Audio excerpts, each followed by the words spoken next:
Hello, beloveds, and welcome to Christian Emotional Recovery, a podcast for those who are survivors of childhood trauma, emotional neglect, and narcissistic abuse. This podcast is hosted by Rachel Leroy, a college professor and trauma survivor. Many of us spend years trying to heal and don't get anywhere. We don't always target the trauma itself, which is so often what keeps us stuck. This podcast is where faith meets science. Rachel is an emotional healing expert with 20 years of experience applying healing modalities that helped her start making progress after nothing else worked. She'll show you how to do the same. Each week, we'll cover a topic that will show you how to heal trauma for good. Please check out our website and show notes at ChristianEmotionalRecovery.com and join the Facebook community, Trauma Survivors Unite, Christian Emotional Recovery.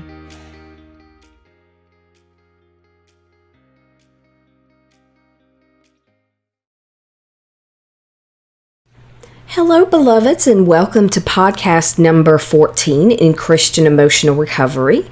And I hope that you can hear me clearly, and I hope my voice doesn't sound too different. I'm recovering from bronchitis, so bear with me. My voice may be a little bit hoarse, but I wanted to do a short podcast this week, and I wanted to cover something called HSPs, or highly sensitive people or persons. And it may sound like some kind of a politically correct police term, but it's actually not a term that is made up. It's not an insignificant term in any way, shape, or form. It's actually a term, a scientific term, as well as a psychological term given to about 15 to 30% of the population. There is some variability in terms of how much of the population is actually HSP, and it stands for highly sensitive person, highly sensitive people.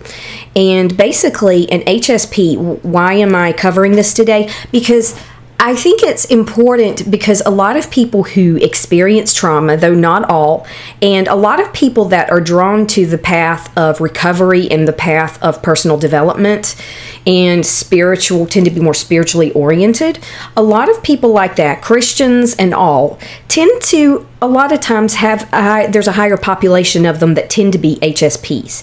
And I think it's important in a podcast to address this segment of the population. One, so if you don't know whether you are one or not, you can figure it out. Not everybody is. And if you are one, you can understand a little more about yourself and understand that some of how you are is the way God made you. And maybe somewhere along the way, certain things went wrong that pushed your buttons and changed your programming and created some trauma or some other types of psychological or mental issues that could have caused issues in your life. And HSPs, so let's talk about HSPs and what they are. And the reason, like I said, is that you could be an HSP, and I want people who are ones to understand themselves better, to understand that there's nothing wrong with them, and to understand that God made a segment of the population with special gifts. They're no better than anybody else, and with certain vulnerabilities that they have to take care of themselves in ways that maybe other people don't. It doesn't make you special. It doesn't make you inferior. It doesn't make you better, but there is a segment of the population of people who are highly sensitive, and they come with the packages, and everybody's different, but they come with the gifts and the challenges that come with being highly sensitive. And so I wanted to address this segment of the population.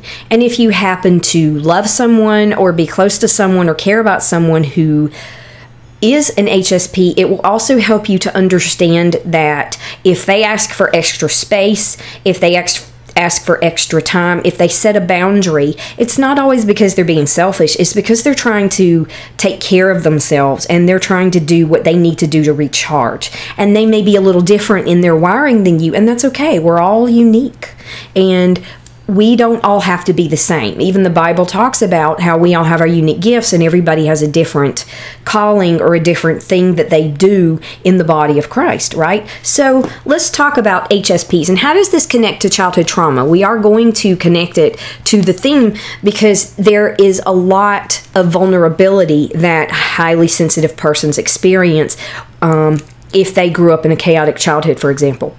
So in this lecture, we'll cover what are HSPs, how are they wired differently than the general population who are not HSPs, what are their gifts and their vulnerabilities, knowing if you're an HSP, taking care of yourself if you are one, and or helping those that are close to you, if your wife or husband or best friend or brother or sister, mother, father, or child, or anybody that you love is an HSP, how you can help them and be there for them.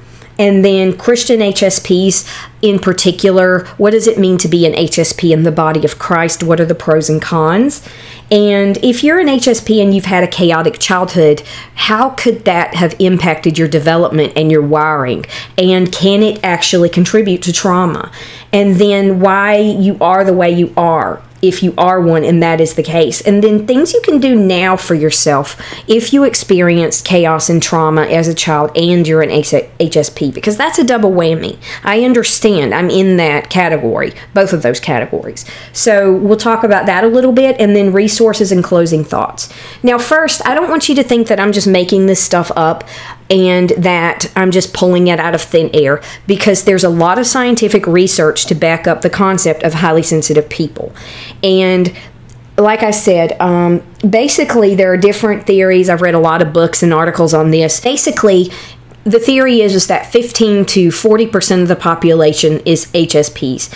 From my observations and experiences, I would say it's probably about 25 to 30% of the population. There's some debate about the exact percent. The fact is, though, it's a minority of people. It's enough, though, that if you're living on a street with 10 houses and there's 3 people living in each house and there's 30 people, chances are probably 8 or 10 or 5 or 12 of those people are highly sensitive persons.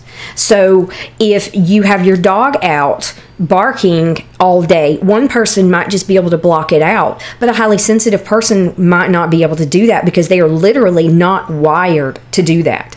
And so a lot of times people are not necessarily understanding when somebody reacts to something differently than them or handles a situation differently. And I think one of our responsibilities in the body of Christ is to try to be open-minded and to accept diversity in the sense that not only is that based on race, the color of your skin, your background, your creed, your nationality, your gender, and all that, but it's also based on our dispositions and our temperaments. And those make us different, more so, in my opinion, than all those other things. So an HSP, though, an HSP is basically somebody who most people have what is sort of a thicker skin or a barrier that allows them to process outside stimuli, whether that's physical, mental, emotional, sexual, or whatever the case may be. All those kinds of stimuli, most people process those in a specific way. For an HSP, that barrier is thinner and or it's not there, which means that their neurotransmitters in their brain have a lower threshold when it comes to outside stimuli in terms of when they respond, when they pick up on things, and how they feel and respond to the world around them, including their emotions. So what does that mean? That means that a highly sensitive individual is more likely to be sensitive to pain, to noise, to light, to smells, to sounds, to all sensory stimuli. And they're also more likely to be emotional because that is part of that threshold. They're more likely to emotionally respond to things.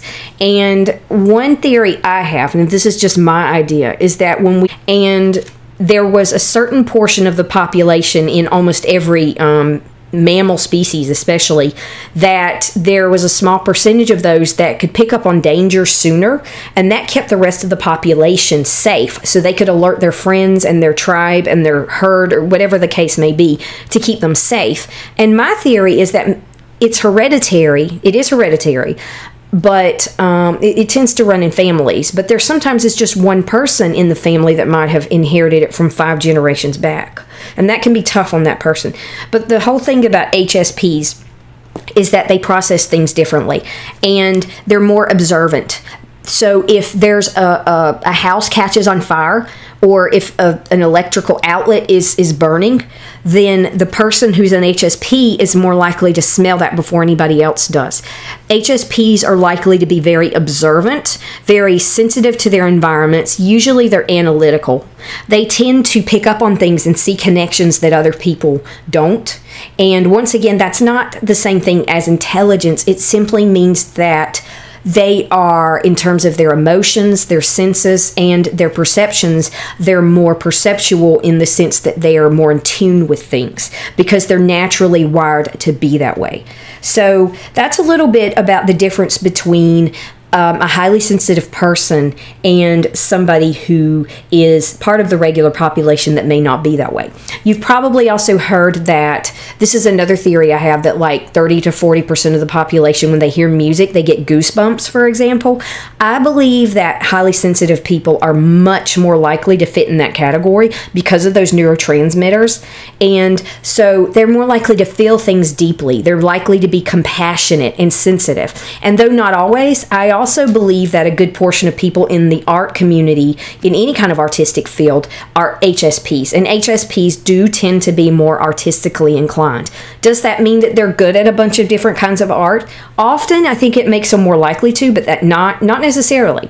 But they're just more attuned to things that are forms of self-expression, self-development, and they tend to be more introspective and self-aware too. So the kind of people that talk about life and about philosophy and their feelings and stuff like that tend to lean more towards being HSPs. Once again, not everybody who's philosophical or deeply feeling is an HSP, and not HSPs are necessarily that way, but there's more people that are. So what are the gifts of the HSP? HSPs are incredible because, like I said, they can pick up on danger before anybody else can. They sometimes have the nose of a wolf or the ears of some kind of animal that can hear well. I'm sorry, I can't think of anything offhand. They tend to have the eyes of a hawk. And they tend to also, like I said, be compassionate. They tend to be insightful. They tend to feel deeply. They tend to be very aware of what's going on around them. They tend to be observant and notice things that other people wouldn't notice. And they're very perceptive. They can put things together that maybe other people wouldn't see connections between. And they're also very creative most of the time. Not always, but most of the time. So those are some of the gifts that highly perceptive and gifted HSPs tend to lean towards. And so what are some of their vulnerabilities? Like I said, HSPs are no better or worse than the rest of the population. They're just different. And like any person or any group of people who have certain characteristics, they have their gifts and they have their vulnerabilities. And the vulnerabilities of an HSP are they tend to get overstimulated easily.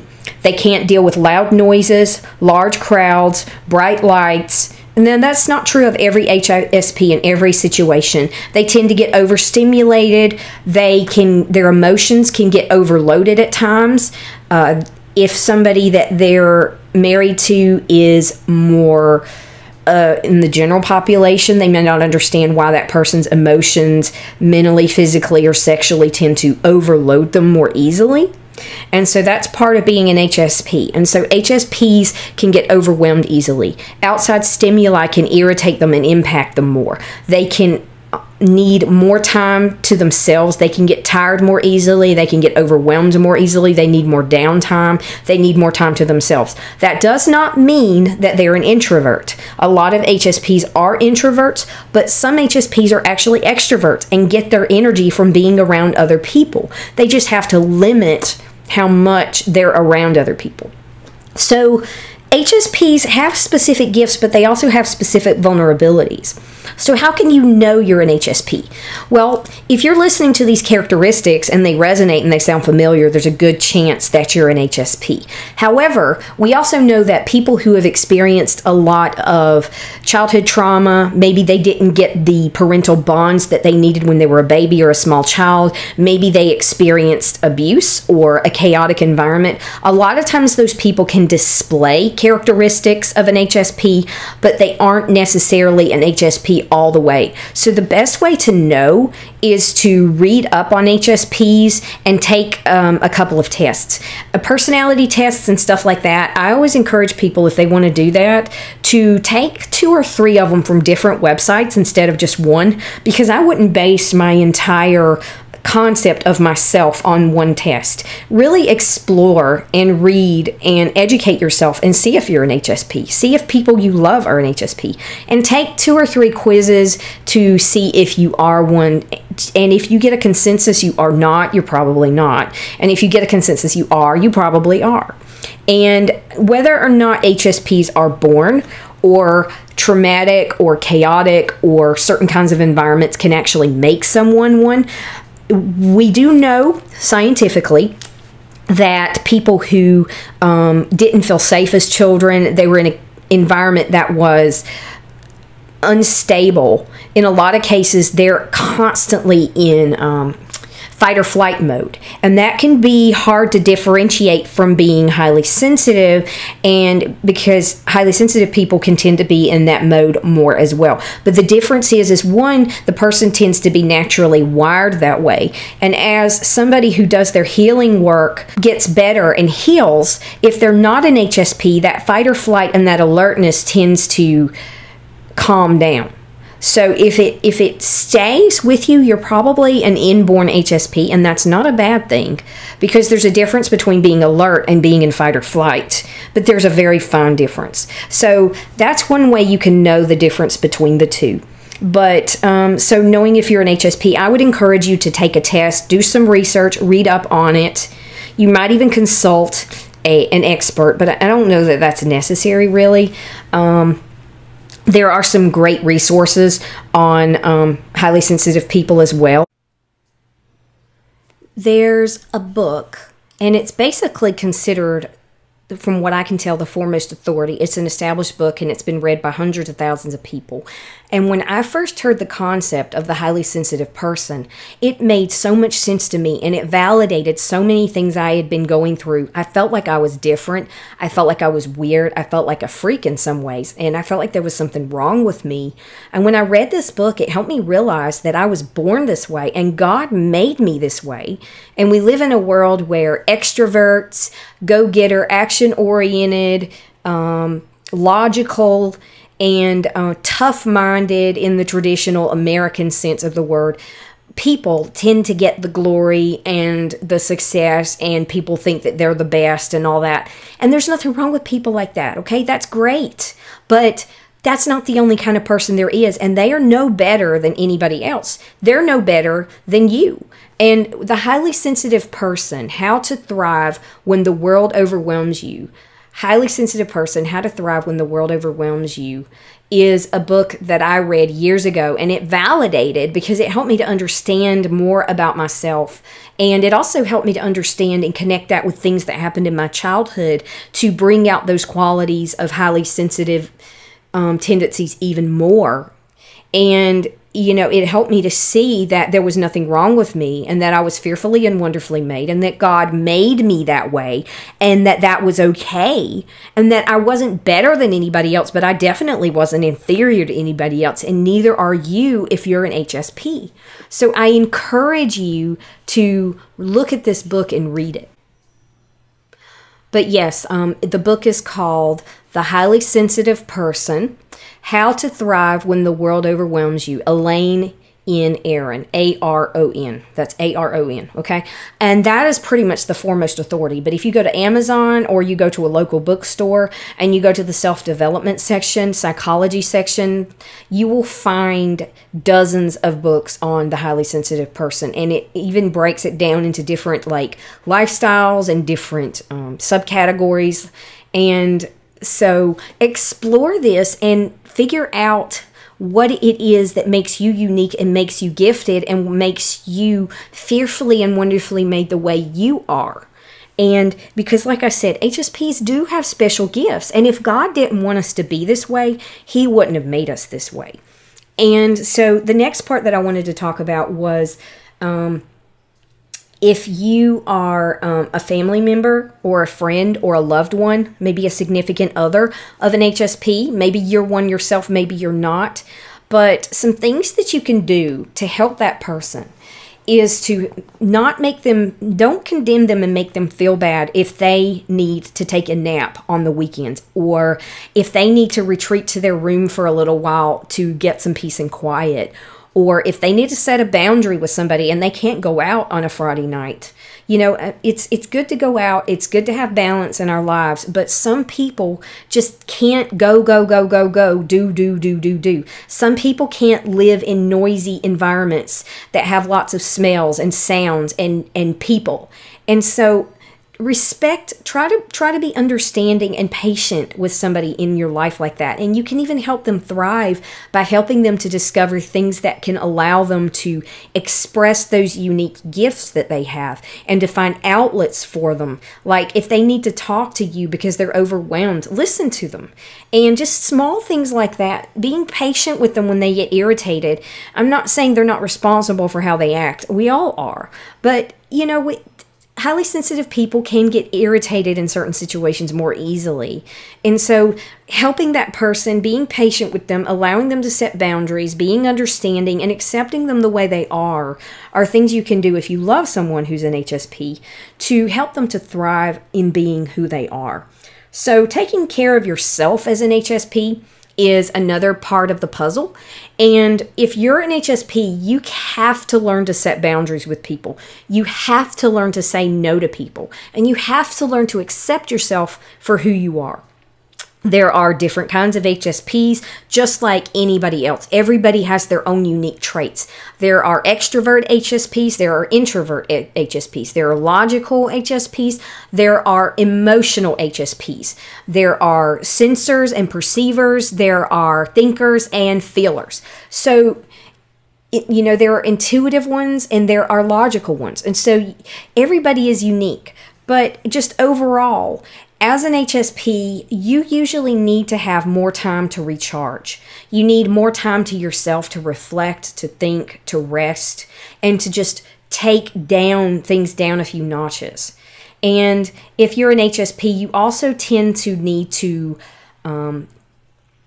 do certain things to take care of yourself, maybe more than another person. That does not make you high maintenance. It makes you a unique person that needs what you need to take care of yourself. So make sure you give yourself what you need. Do that extra self-care. Take 15 minutes to meditate and 15 minutes to pray in the morning and at night, respectively, if that's what you need to do. If you need to take a whole day, a day of rest on Sunday, and you take that whole day just for worship and just for rest, and that's what you have to do in order to feel rejuvenated for the rest of the week, then that's what you do. If you have children and you can only do so much, do everything you can for yourself. Find somebody to look after your kids for a few hours so you can go to a park and just sit and watch the birds and the leaves change and the birds fly by. Or so you can just sit in quiet prayer and contemplation. Or so you can Netflix binge for 4 hours if that's what you need to do to recharge. But accept yourself for who you are. Tell yourself, I am fearfully and wonderfully made. And accept yourself because you were made the way you were for a reason. So to help yourself as an HSP, you need to learn how to be able to say no. You need to learn how to set boundaries. You need to learn to feel in your body and know what your limits are. And when you start to feel that water rising, when you start to feel that tension, take a deep breath, go for a walk away from it, set a boundary. When you start to get overstimulated, do something to bring that down. Because if you're not functioning, how can you take care of anybody else? How can you be the best person you can be unless you're functioning at your full capacity? So do what you need to do to take care of yourself, and do not let anybody guilt you or make you feel bad for that. If you're around somebody who is chiding you and judging you and giving you a hard time, then you need to educate them and help them understand how you are. And if they're still acting that way, it might be time to set a boundary with that person in your life if possible, or go minimum contact with them. If they're just being rude and they're after you educate them, and if they're not willing to work with you, that's not somebody that really has your best interest in mind. So it's just something to think about. But so what does it mean being a Christian as an HSP? I think it means the same thing as for anybody, but HSPs in the Christian community have special gifts that they can bring to the Christian community, to church, to other people. Those are the people that tend to be usually quiet. They tend to, when they say something, they don't say a lot, but it tends to be profound. They tend to be the teachers, the nurturers, the artists. Not always, but that tends to be more the areas where HSPs thrive. And so as a Christian, doing something in the category of healing people, human nature, teaching, something that involves intuition, something that involves your creative side, those are areas where HSPs do tend to thrive more. Not that an HSP couldn't be a business person or a doctor or somebody who runs a store. Of course, they can do those things as well, but they have their unique gifts that they can bring to all those situations, including in the body of Christ. And so I really don't think it's any different if you're a Christian as an HSP. It just means that you have certain gifts and certain things that you can do to help build the kingdom and to help your fellow Christians and to make the world a better place. This is just me personally, but I believe that highly sensitive people actually represent the body of Christ in a very unique way, because they tend to be a little more diplomatic, open-minded, and sensitive to people that aren't like them. And a lot of times having that kindness and that gentleness can help to create open doors and to create bridges and extend laurel wreaths to people that aren't like them and aren't like us, and allow us to build connections to other communities and other people. And so that's something I found that I've always had an inclination towards. And it's not true of all of them, but I do believe highly sensitives are more likely to do that and to be the olive branch in a lot of cases. I think that a lot of highly sensitives have a gift for diplomacy because they're observant, they're analytical, and they see things and connections that other people can't see before they happen. They're highly creative. So as a Christian and as an HSP, there are pros and there are cons. And sometimes I think Christians, not all of them, but a lot of times, they're not as likely to educate themselves in terms of self-development because they spend a lot more time in the Bible and in prayer and in traditional church activities. And that's great. But if we don't know who we are and we don't cultivate our own character, part of being a Christian is being the best person we can be. And that involves self-cultivation. And so I think self-knowledge and learning about who you are, what your unique gifts are, and how God made you, and how you can apply those to contribute and to also make sure that you're taking care of yourself so you can take care of others, is an important piece of the puzzle that sometimes is missing in a lot of Christian communities, especially, I think, with women, because they're taught to be the nurturers, to take care of other people, to sacrifice themselves for other people traditionally. And so taking that time for themselves and to use that as a way to be better for other people, I think is a good thing. So learn about yourself and learn about your gifts, whether you're an HSP or not, and know yourself and know how you can take your unique gifts and apply them in ways that are productive to help make the world a better place. So the next part, you're probably still wondering, well, how does this connect with childhood trauma? Excuse me. And like I said, I have laryngitis from bronchitis, so I may sound a little bit like a frog. But if you're an HSP and you had a chaotic childhood, whew, that's a tough one. Been there, done that. I grew up in a very chaotic childhood, in a very chaotic home, and that's not any kind of judgment on anybody in particular, but Let me give you some definitions and examples of what I mean by chaotic childhood. Can you have a chaotic childhood and not have been abused? I think there's a very fine line, and I think what you define as abuse is a very controversial thing. For example, with Christians, most Christians don't think spanking is child abuse, but there are people who do. And there are some studies that imply that people who are spanked when they're children are more likely to be aggressive, not necessarily violent, but aggressive and angry as adults. So I'm not saying whether you should spank your child or not. That's not my category. I'm not here to tell you that. What I am here to say is that sometimes, and I'm not condoning mistreatment of children, but sometimes there's a fine line between abuse and chaos. And what I define as abuse might be a little different than what somebody else does. And then there are clear-cut cases of abuse. But basically, if you had a chaotic childhood, that might be one of a few things. It might be that you never knew what to expect from one day to the next. Maybe people were in and out of the house and you never felt safe. You never felt like your parents saw you. You never felt like you had their attention and their validation. They never said, I see you. I hear you. How you feel matters to me. What you think matters. I love you, you're important. And maybe they even told you that they loved you, but it wasn't backed with actions of consistently feeling safe and validated and having that bond with them. Maybe your parents were absent a lot of the time because they were working 2 jobs. And when they were home, they were passed out on the couch. Maybe, like I said, maybe your parents went through a chaotic divorce that took years and there was a lot of arguing and screaming and fighting, and you walked on eggshells around certain people because if you said the wrong thing, they would snap. And, it could have been that maybe one of your parents was a single parent and they had boyfriends or girlfriends coming in and out of the home in a very unhealthy way. And, maybe you had a parent that was an alcoholic or had an addiction of another kind, or maybe you had 1 or 2 parents that had mental illness. They suffered from bipolar disorder and their mood was all over the place, or they had schizophrenia or depressive disorder or anxiety disorder, and that created chaos and you couldn't rely on them. And maybe you were even the parent in some cases. Maybe you had a sibling or a parent who had a chronic illness, or maybe there was an early death in your family. What I'm saying is that a chaotic childhood is actually quite common.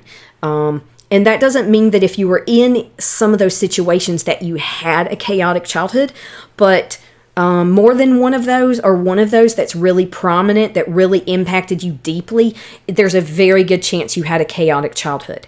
And of course, if you were a survivor of sexual abuse, physical or mental abuse, prolonged emotional or physical neglect, or any kind of abuse like that, then there's a good chance that you experienced childhood trauma. The whole thing that I'm trying to get to with this is that if you had a chaotic childhood and you were a highly sensitive child, that is all it takes to create wiring and damage that can cause trauma in your brain and in your life. And we've talked about the effects of trauma and the causes of trauma in a lot of different podcasts. So if you want to go into more detail about the causes and effects of childhood trauma, and in some cases even PTSD, post-traumatic stress disorder, then check out some of my other podcasts on those topics. But basically, you can experience trauma if you had multiple situations or one overwhelming, long-term, or impactful situation that you would define as creating a chaotic childhood. And so, it might have been at different times, it might have been ongoing, it might have been on and off. For me, it was all 3.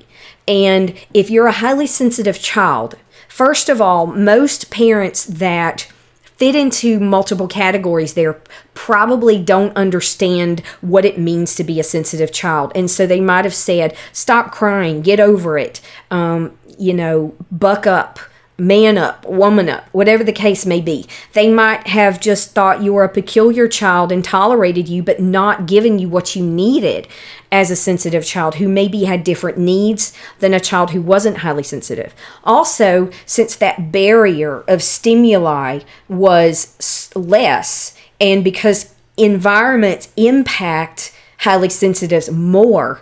If you were in a chaotic childhood and you had a sibling who wasn't highly sensitive, it's possible that it just rolled off of them like water off a duck's back, and it deeply damaged you. And that is not your fault.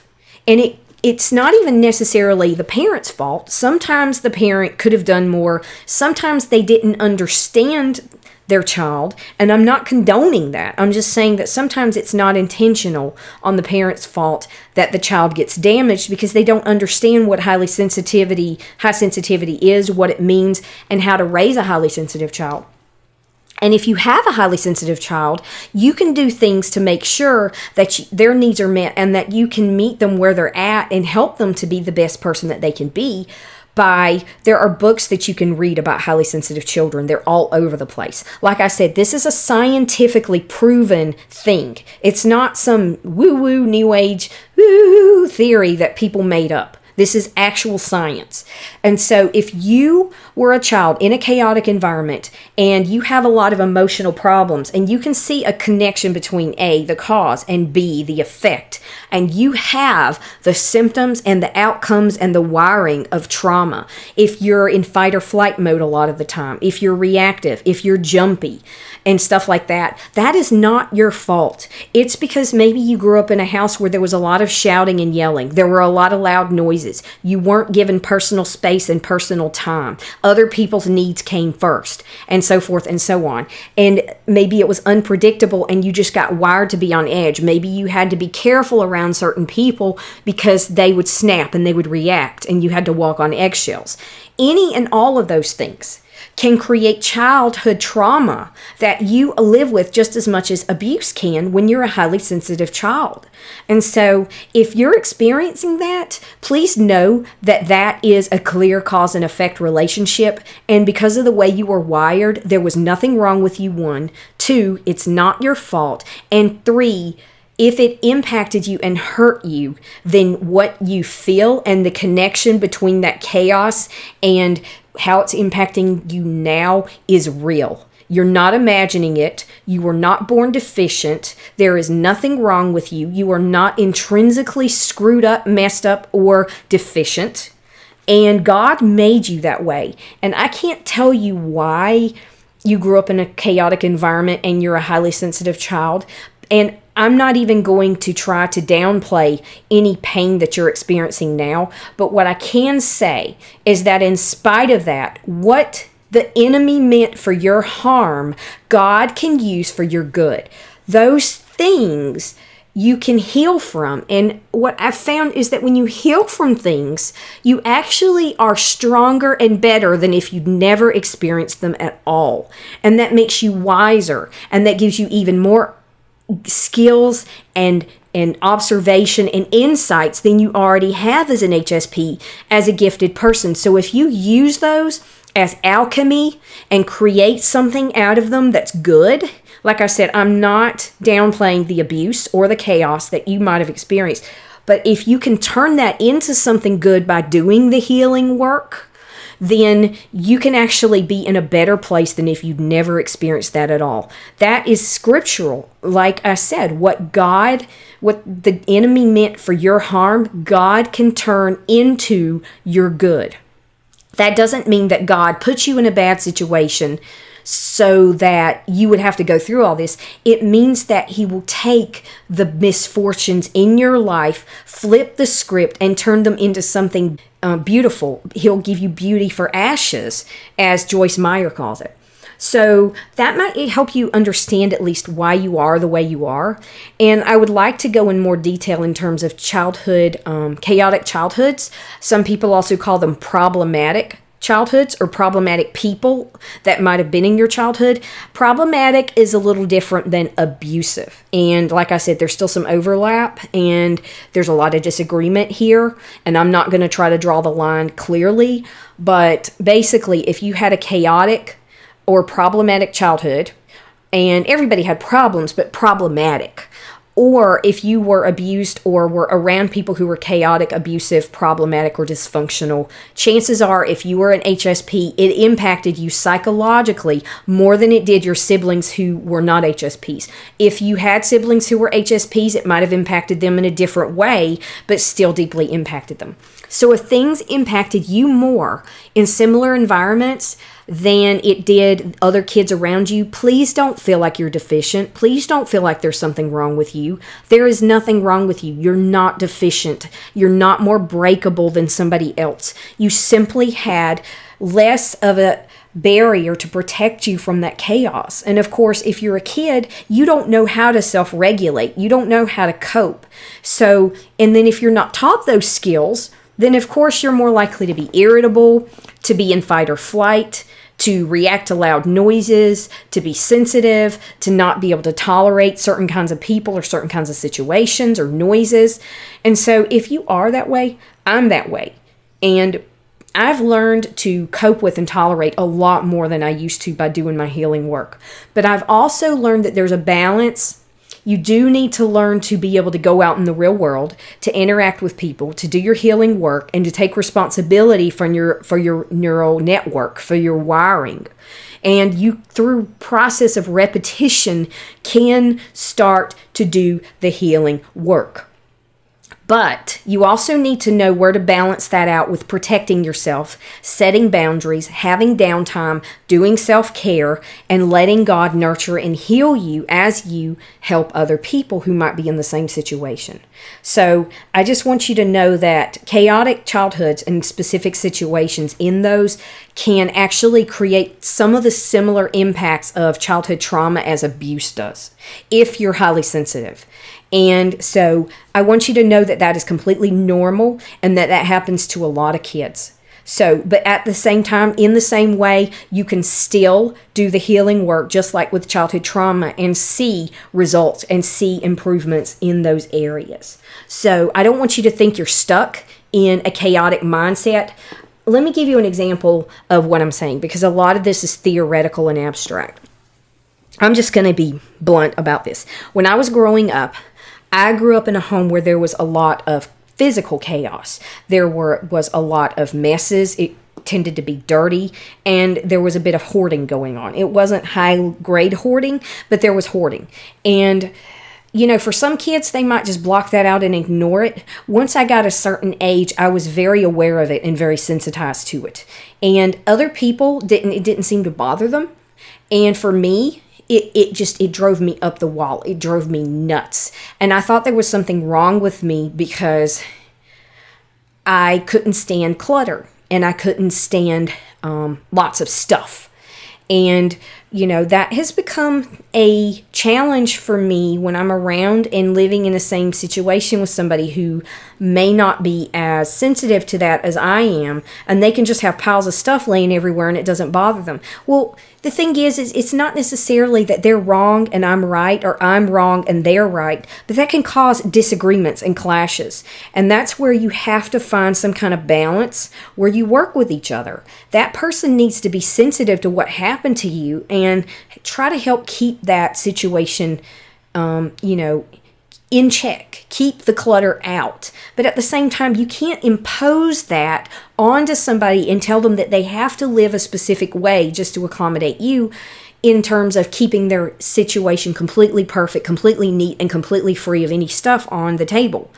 And so you have to find that balance. You've got to learn to desensitize yourself a little bit to it, but at the same time, you need to be with somebody who will be willing to work with you and keep their area squared away a little bit for your mental health as well. So there's a give and take there, and some of that sensitivity, I'm not sure it all goes away, but I also believe that a lot of it does go away, and in some cases it can be good, because like if you grew up and let's say your parents were hoarders, let's say they were third grade hoarders in terms of like the level, and there was piles of stuff and you could walk through the house, but that was about it. Then if you're nutty about keeping your house clear of all that stuff, that's not healthy if you get obsessive. But if you learn to find that balance and you learn to calm those neural receptors down and disconnect some of that, but you're still very neat, you throw things away, you're very rudimentary about that, well, that's a good thing. So that something good came out of that bad thing. You're not a hoarder like them, and that's not saying, that your parents or whoever you grew up around were bad people. It's just saying that you learned from a situation that wasn't healthy how to be in a more healthy balance there. And so it's a matter of finding that balance, I think. And so, yes, chaotic childhoods can impact HSPs. And so the book that I recommend for this topic, and there are a lot more, but I'm just keeping it simple with one, is The Highly Sensitive Person by Elaine Aron, Aron. And she's got a PhD, and she's studied this stuff for years, and this is based on science and psychology and endless studies. So I hope that this has given you some insight, maybe on why you are the way you are, maybe on why some people you love are the way you are, how you can help yourself and help them to heal and to do better, and to live a life where you have balance, where you're able to help other people, be a productive member of the community, but also set boundaries and take care of yourself. But yeah, and it does have a direct connection to childhood trauma. But I just wanted to share this because it's something that has greatly impacted my life. And if it can help you, then I am absolutely thrilled to be able to share this information with you. Thank you so much for taking the time to listen to my frog-infested voice and my hoarse tone. But I hope that this has really helped you. I hope it's blessed you. If the podcast is helping you, then please let someone know about Christian Emotional Recovery, which is my podcast name. I also have these and some other information on my YouTube channel. And if you're a writer and you want to work on a book of self-development, a Christian book, or a memoir, I help and coach people write and edit those books as well. And you can get more information about that on RachelLeroy.com. That's RachelLeroy.com. So I also have a Christian group right now that is called Trauma Survivors Unite, and it's a support system where I provide tools, resources, and community where you can support each other. And that's getting started, so it's building up slowly to become more and more active. That's Trauma Survivors Unite. Thank you so much for listening, and thank you so much for going on this journey of healing. God bless you.